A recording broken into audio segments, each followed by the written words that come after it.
Hey guys, we are here recording our live podcast, which will be available on Monday, and we're going to start with a review. Hello, hello. Hey guys. All right, we are going to start today with some reviews that we've had because we got a bunch of new ones over the holiday break. So we have not read these out loud, so excuse me if I. It's all good. I do that all the time. Let's see, I'm on my fourth time through. Everything Brannon, Ashlynn, and Coby have to say is valuable. There is so much wisdom in their words. For so long, my spouse convinced me that everybody thought I was crazy, and I believed him. I believed I was going crazy. I've learned I'm not only not crazy, I am going normal. Not healthy, but normal when stuck in betrayal trauma. Getting all three perspectives, the betrayed, the addicted, and the expert, is what makes the podcast stand out. Nobody comes away from this feeling picked on. Both the betrayed and the recovering addict feel picked on equally. I mean, both parties receive instruction regarding tools targeted specifically for their growth and how to help each other and respond to each other. Because of this podcast, I can once again walk upright, believing there is hope for my future, and it's given me the strength to hope that one day my spouse will get the real recovery and not merely compliance, as long as I am being what he wants me to be. Brannon's new site and resources are looking to be just as amazing. Subscribe and listen. It will be time well spent. That's awesome. Rad. Yeah, that's really nice. What the legend continues. Yeah. Yes, the legend. Yeah, don't call me the legend. The expert is enough for me. I love it. If you haven't noticed before, well, if you haven't heard it before, we read a review one time that literally called Brannon the legend. Yeah. We agree. He's a legend. What I liked, she said, I liked everything she said, but my favorite part of that was how she doesn't feel crazy. Like I hope that this podcast, one of our intents behind the podcast is to let you know that you're not alone and that what you're going through with betrayal trauma, when you're home, you're in the relationship, you're in the grind of it, you feel crazy, you feel hopeless, you feel out of control, you don't know what to do, and hopefully as you listen to the topics we talk about and the stories that we tell, you realize that you're not alone. Yeah, you likely relate. On both sides. For sure. Yeah. And if you're the one struggling with addiction, so you need to know too, it's like you're going to come here, you're going to get some quality content, but you're not going to get thrown under the bus. You're going to have empathy, you're going to have well understanding, and I think that's a super important part. I mean, we judge ourselves enough, I did, for so long. It's nice to have a place where, you can call home, where you can go and learn and not have shame. Right. You may have done crazy things, or you may have done harmful things to the relationship.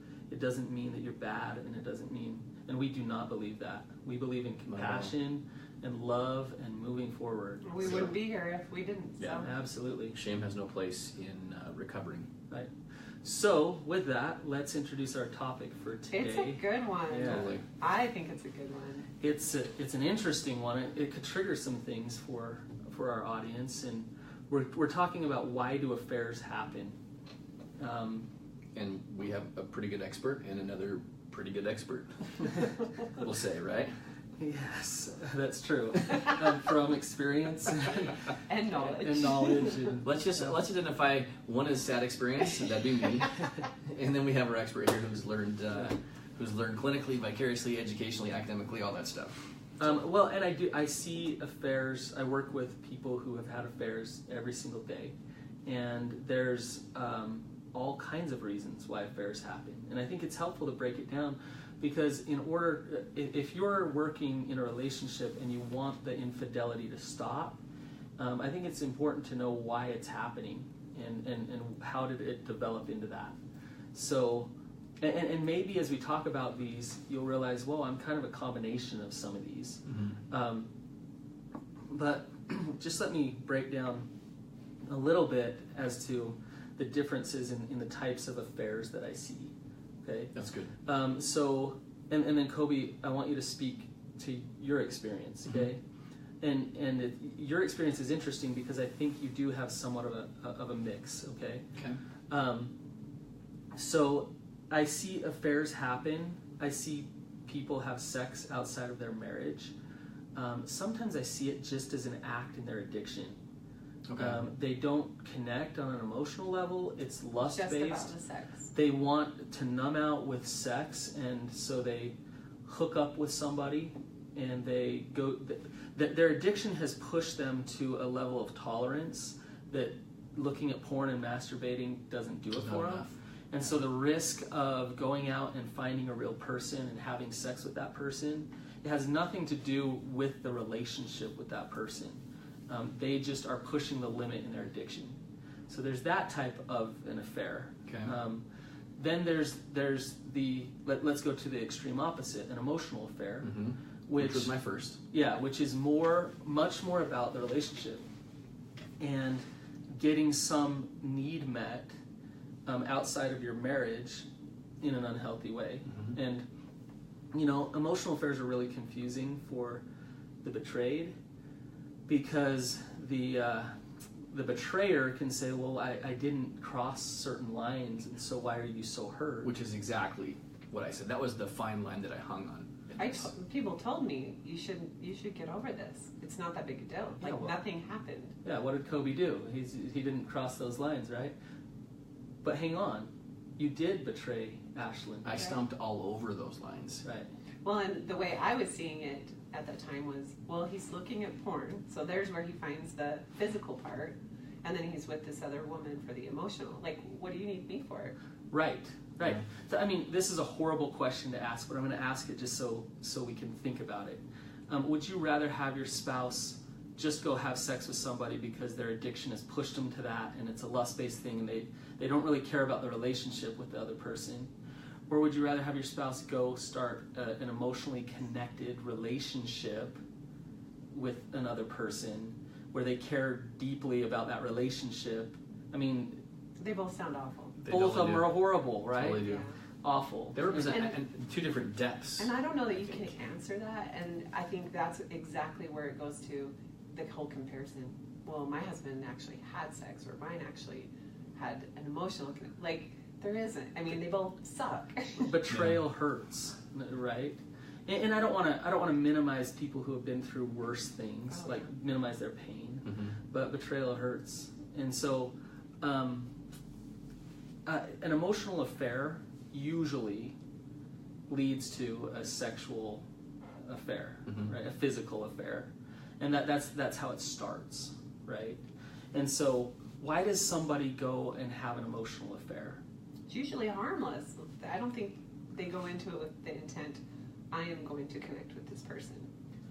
Usually, unless you're on certain websites that promote this, Yeah. You don't go out and say, okay, I'm out to have an affair today, Yeah. and I want that to happen. That never was the thought process for me, and I think probably the more clinical answer to that question that you just asked is one that's super obvious for me now. Is the way that both of my affairs happened, but specifically the emotional one is I didn't have any boundaries.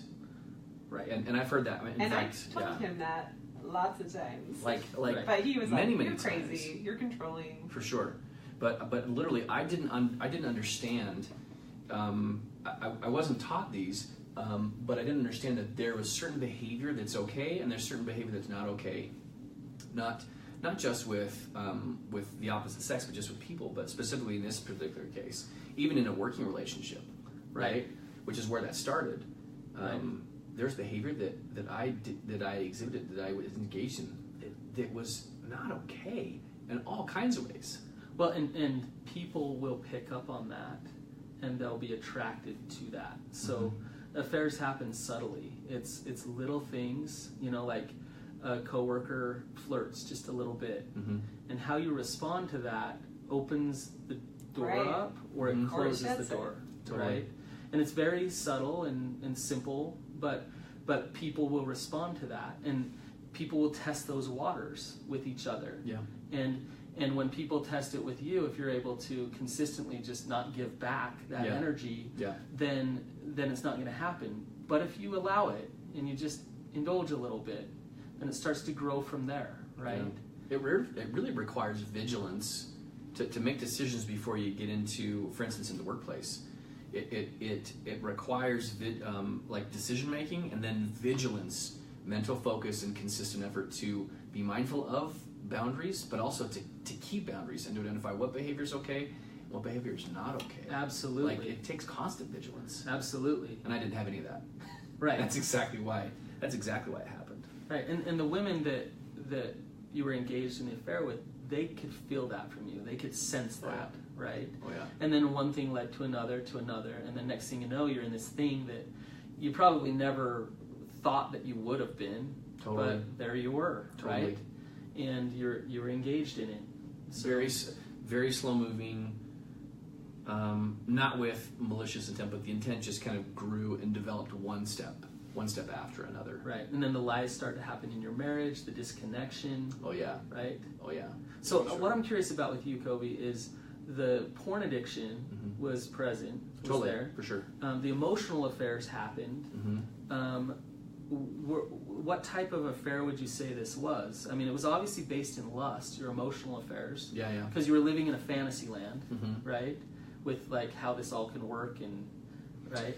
But did your porn addiction and this how correlated is your porn addiction to your emotional affairs? That's actually a really good question. I don't know that I've actually spent time processing on that. I know for sure that looking at porn and masturbating was like fed the desire. It was the source of. It was kind of like it fed the desire from a carnal standpoint, like a lust-based standpoint. But at the same time, it also perpetuated the affair. So that it was really kind of they perpetuated each other because I would feel shame about acting out with porn and masturbation. And then I would want to hide it, and then I would feel so uncomfortable when I'd see Ashlynn. And Ashlynn has these, I don't know if any of you, there's probably a fair amount of you that haven't seen Ashlynn, but Ashlynn has these amazing eyes that are really like the saying that says, your eyes are a window to the soul. And Ashlynn just has just truth and light beaming from her. And that's part of the reason why I fell in love with Ashlynn. But that was also equally as vexing for me. Exactly. That's what made me shrink. Because as soon as I saw the light and the truth and just who you are, I seriously, Ashlynn, wanted to just run and hide. Made you feel bad. I felt horrible, and I felt deep because you were shame. looking at porn, you're masturbating. Yes. It's like I'm with a person like this, and yet this is how I'm what betraying. I'm doing. Look how horrible I am. So that would perpetuate while at work and in stress. Further conversations. Like pushing boundaries of what I knew, and I think in the back of my head, like being really honest, I knew that with additional questions out, like personal questions, right? And in this case, there was kind of this mutual commiseration that existed with this other woman and I about our partners. So yeah, that never happens, right? Exactly, right? It never happens. Hey, you guys, as soon as anybody says to you that they want to talk to you about their horrible marriage, right there, what is that? What are they doing? That's like a breach of boundary. They're taking their marriage outside of their house. But it's a test to you. It's a test of will he commiserate with me about my horrible marriage? Because if he does, what if he does that? That's the beginnings. That's the then I can find something about my spouse to empathize with and go back, right? Totally. Exactly. And if we both start to talk about how miserable we are, oh wait, my marriage just sucks. you're saying something subtly to the other person. What are you saying? Yeah, let's go there. Let's talk about what that. about us? Oh my what gosh. about like we be? Yeah. My spouse sucks, but you? Like, wow. You totally are. Totally. We have, and what's super weird about that, but in truth though, I remember thinking back, looking back on that it was not a matter of, I thought that we had all this in common, right? Because we could talk very easily about stuff. But in truth, what it was is the common ground was that we were just commiserating. That you're and I mistook that for like connection, right? And love and meanwhile, the we're farthest super thing from disconnected the at home. truth. Right. And I do remember on multiple occasions people have asked, why didn't you know? How did you not know? I knew, and I had promptings like something's off, and I would ask, but you were so disconnected that for sure. Yeah. Because then it's like, is it the porn? Is it the porn? Is it something else? Like, what is it? And all of a sudden, that's just a big, huge ball of mess Right. that just has residual effect on the relationship. I think you just mentioned another reason for affairs, which is it's a cry for help. It's an unhealthy way to cry for help, but it's a cry for help. It's I'm miserable. I want something to change in my life, and so I'll go blow up my life a little bit and do this thing, and I can do it, and I can have some fun in the meantime. You know, getting all the dopamine hits from what an affair will give you. For sure. But it will change your current state of misery, right?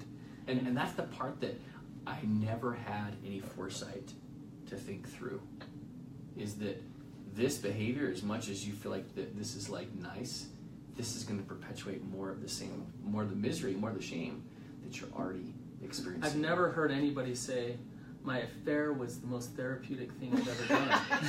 It was awesome. It fixed our marriage. It was amazing. Totally. No. Totally true. No. It can transition a marriage, and that's what it can be happened used for us. Good, right? But it is definitely not something that was. I've never recommended, hey, one of you go have an affair so that your marriage will heal. Right. Right. But you're right. The pain of the affair can push you into finally facing the heartache and the suffering of whatever you're at, and you can actually get to work. Yeah. So, but the affair itself, a cry for help, and I often wonder, someone who's miserable in their marriage and they want to get divorced, they'll go out and they'll have an affair, so that it can end in divorce.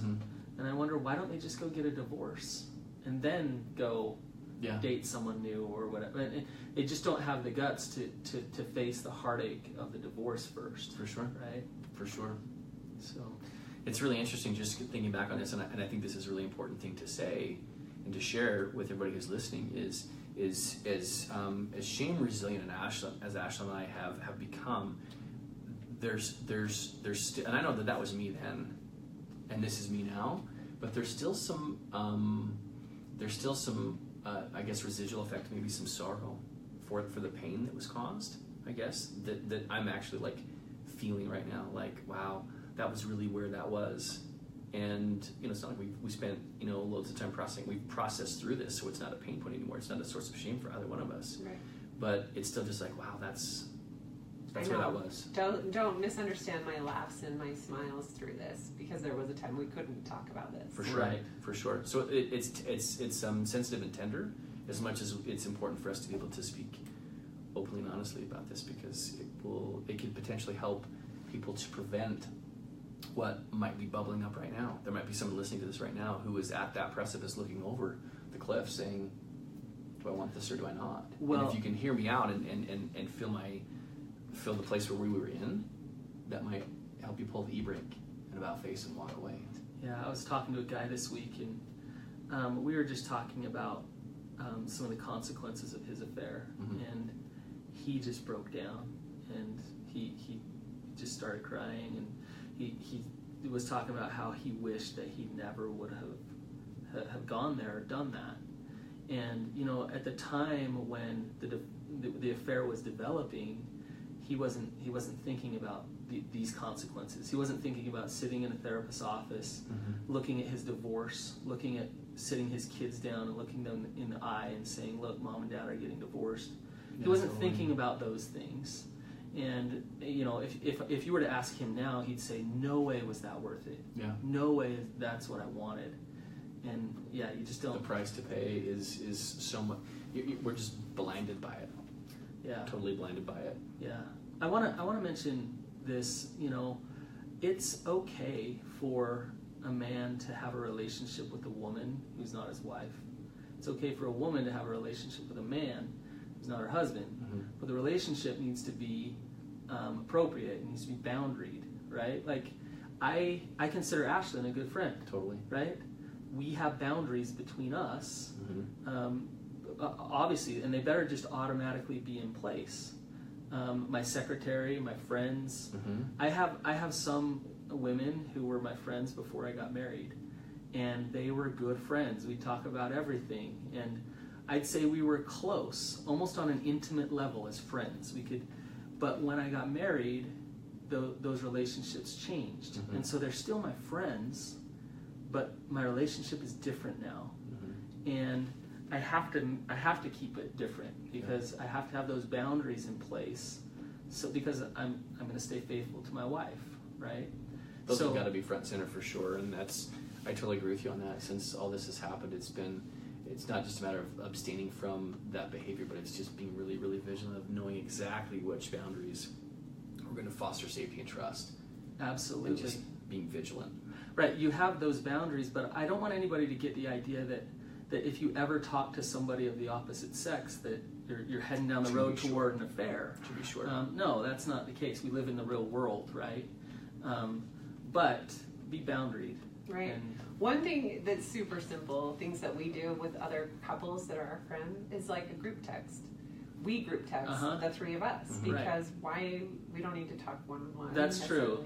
And so it's just like, hey, look, we're talking, we're laughing, whatever. To be sure. But that's we're all a good boundary. To be sure. Yeah. Another one actually we just actually talked about this week, which is actually really important. I think I'm just thinking about this is Ashlyn's like going, oh no, what is he going to say? But so I've got to go in for my annual physical, and in years past, I wouldn't think anything about when I was in my addiction. I haven't had an annual physical since we started recovery. I want to be like super clear about that. And so I'm 40. I don't know what kind of annual physical the doctor's going to administer. But yeah, totally right. Poked and prodded, maybe right. Rubber glove. Yeah, exactly. But I told Ashlynn, I said, I want you to go with me to be in the room because with this female doctor who also monitors my hormones and so forth, it's like I want to have you there. And then a nurse doesn't have to come in. Okay. Exactly. Right. So now all of a sudden there's not two women in the room while I'm being examined, and that was a little bit, that kind of took you back for just a moment. Right. Say because Coby used to find opportunities to be in a room with women where he could be naked. Take advantage of it. I was a waxing model at a cosmetology school. Oh, this is the weirdest thing I've ever heard. I know. Tell me about it. So that meant that... it was... Wait, let me comprehend this for a second. Coby was a waxing model at a cosmetology school. So they school. put wax on you. On his parietal parts. Yeah, I would get waxed, a Brazilian wax, but the instructor would demonstrate how to do the wax, with and the students would take turns, and that was it was so not okay. Like I remember being like, Coby, this is weird. Wait, this is while you were married? Yes. Oh yeah. This is him in full addiction mode. Yeah. You think? Yeah. Totally. Yeah. I thought so. No. You're just a model, just making money, right? Exactly. It was. No, I was like, Coby, this is not normal. He was like, I'm not doing anything. So yeah, that's where when he asked and said, hey, will you go to the doctor with me? It was like, oh, so different, right? Like that's where we're at. Yeah. Right. He's got those boundaries now. Right. For himself. And he sees that he doesn't need me to say, hey, by the way. Right. Yeah, but and the interesting thing about it is like, wait, and the question came like, why are you putting this in place? And it's like, well, I haven't had an annual exam. I haven't had a physical since we've started recovery.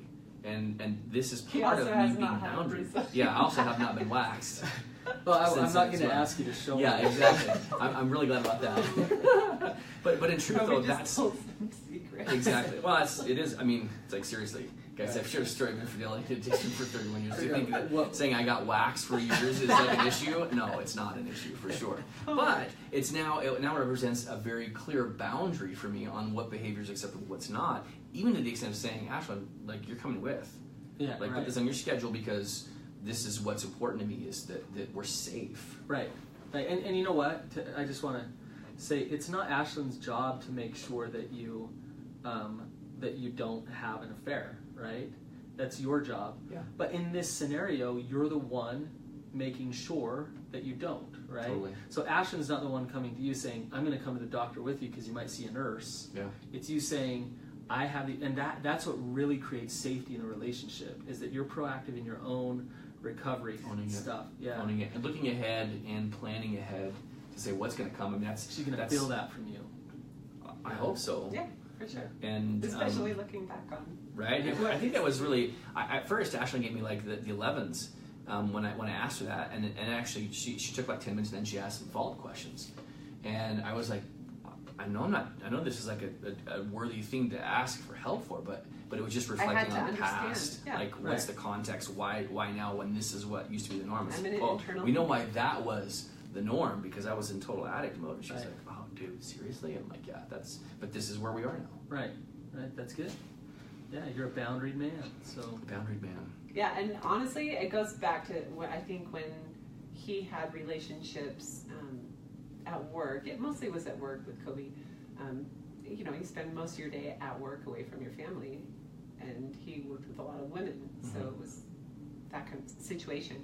But when they were texting or calling after work hours, I remember saying, okay, like, there needs to be a boundary. Something's going on. Yeah, like, you need to say, I'm not available once I'm gone from the office. When he started, like, hiding his phone, like, text messages, if there's things that you're not comfortable showing your spouse, right, or talking about with your spouse, or, hey, I went to lunch with somebody, you should be questioning, like, why am I hiding this? Yeah, ask yourself right now, could you hand your spouse your phone and have him or her go through everything? Even if nothing's happened. Like, totally. If there's question of, like, hiding, it's down the wrong path. Do you feel really uncomfortable when they have your phone? Or like your wife comes in and you meet comes into the office, and you start squirming in your chair. Right. Yeah. And I think what's super important to remember through this is that even some of those texts that I would take at night, because they were just people who had specific needs. Not that their hair was on fire, but they're like, hey, what do I do in this situation? What do I need here? Asking questions, needing help. They were all innocent, and I can remember those specifically. But I also remember how defensive I felt about innocently helping somebody else. But it was also a byproduct of not being boundaried and not respecting our time together. And but here's the thing, Coby. What you said might have been innocent, but they weren't all innocent. Your intent, because you wouldn't have felt kind of defensive and uncomfortable if it was just innocent. You had some kind of emotion behind those things. Yeah, it's probably true. Yeah, because it was on the heel. I mean, this was years after the emotional affair, and so I probably was piggybacking still. And this was before we started, obviously, specialized therapy. But I'm sure I was still piggybacking on that. Oh, here we go, the controlling Ashlynn again, where I wasn't honoring or recognizing in any way the betrayal trauma that you had experienced. And again, it's like as innocent as you. And I'm just speaking to the dude out there who maybe doesn't have boundaries. Right. And receives phone calls or texts or Facebook messages or whatever it is after hours. It's like, I assure you, the safety and the trust that you really want to have, that you need with your partner, is not worth compromising for any message that anybody else needs to have answered. Like, none of that's worth it. And as innocent as it might be, let it be innocent, and let it be innocent when you answer it the next day. Right. When it's time to go to work. Right. All that stuff can wait. Exactly. Awesome. So, you guys, the moral of the story is don't go have an affair. Yeah. Right? Yes. If you're struggling in your marriage, then address those things with healthy boundaries, with professional help. But don't go out and do something that's gonna cause you more shame and really hurt the other person. And if you have, healing from an affair isn't impossible, right, Coby? Totally. And Ashlynn, it's not impossible. Right. And you can heal, but both of you have to be willing to do a lot of hard work to rebuild that foundation, the trust, after the affair has happened. Yeah. One of the most respectful things I thought was a friend came over a couple months ago and just said, I haven't done anything yet, but I'm having feelings, and I need help. I need boundaries. I need to know what I'm feeling, right? I need to figure this out. And I think it's cool to come, and when you're mindful enough to recognize, like, oh, we went from a group text with my friends, the couple of friends I have, to now it's a single one-on-one text with my friend's husband. And this isn't okay. I'm connecting. I'm starting to feel a friendship forming. Right. I was telling you earlier, I worked as a hospice social worker for a year, and it was me paired up with another woman who was having marital problems at the time, day in and day out, 8 hours a day. We'd have lunch together every day. And my wife and I had some really healthy conversations, I think, where we just talked about if there was ever any feelings or that I could talk to her, and luckily there wasn't. there wasn't an attraction there. But if I did have that, what I would need to do is bring that to the surface and own it before I just kept it inside and then started breaking down these boundaries at work, right? And so, yeah, to be able to talk openly with people that you trust can kind of nip it in the butt a little bit. Right. So there's a couple of thoughts on this too. Is that one of the things that I didn't do when either of these affairs took place was think about the idea that this woman had a family. This is about more than just my wife and the effect that it had on her, but it's also about the other person's partner and the effect that had on him and maybe their kids, their relationship, and the collateral damage, the betrayal that the dude experienced. And that's something that's never thought through, but it is a very, very real thing. And so if you can think through this and just realize that there are many lives that will have dramatic effect because of this, that might help you realize, okay, this isn't worth any of the efforts. I want to just, again, pull the e-brake, about face, and walk away from this. Well, I think you're not saying that to make people feel bad. That's not why. But if you're in an affair, then you're probably in a lot of denial about the consequences. Totally. And so think through those consequences if you're going to choose to be sure. And it doesn't matter what kind of picture. It's interesting too, because it doesn't matter what kind of picture that's been painted about the person that you're having the affair with, about their partner. Right. It doesn't matter what the one side of the story that you're only hearing. Hating on the partner is just justification to do. Indeed, it just adds. Yeah. It's just well, he deserves this because he's a douche, or whatever it is. That's just not. That's not true. That's not reality, and it definitely doesn't take away the consequences of it. And I think that's just a super key piece of this to consider along the way. I had another thought, and it totally slipped my mind.